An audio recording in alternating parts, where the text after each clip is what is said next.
Bonjour, je m'appelle Marielle, je suis instructeur au studio Être Pilates.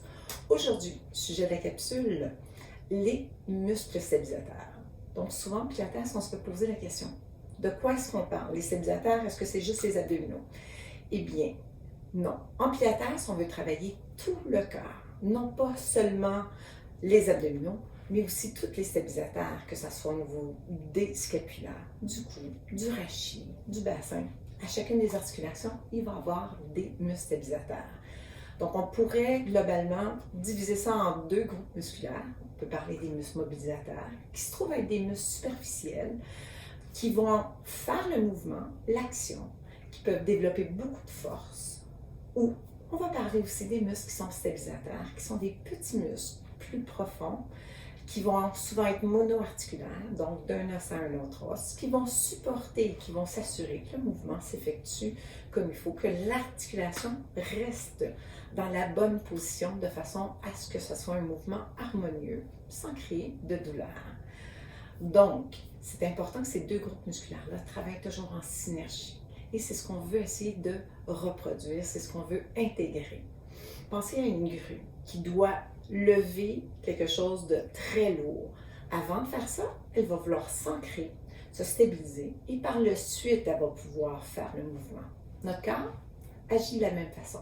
Donc, on doit venir activer les muscles stabilisateurs après faire le mouvement et tout ça, ça se fait inconsciemment. Donc, pourquoi est-ce qu'on veut faire ça? Les stabilisateurs vont avoir tendance à s'inhiber, ce qui veut dire s'endormir. Lorsqu'il y a une blessure ou un trauma, souvent, sans s'en rendre compte, on va avoir maintenu une mauvaise posture, une compensation. Et à force de répéter toujours le même mouvement, ça s'incruste et ça devient une mauvaise habitude. Ça devient quelque chose qui est rendu un automatisme. Souvent, certains d'entre nous ont eu à consulter des spécialistes de la santé. Et dans certains cas, il y en a plusieurs qui vont nous donner des exercices à faire qui sont très importants pour venir réveiller ces groupes musculaires-là, ces stabilisateurs-là, de façon à bien aligner l'articulation pour éventuellement nous aider à se soulager. Mais lorsqu'on a un soulagement, une diminution de la douleur, on est nombreux à arrêter ces exercices-là. Ces exercices sont essentiels au maintien et au retour à la santé musculo-squelettique. C'est important, non pas seulement pour l'articulation en question, mais aussi pour les articulations voisines. En Pilates, ce qu'on veut faire, c'est qu'on veut venir vous aider à sentir les muscles, essayer de développer cette prise de conscience-là, neuromusculaire.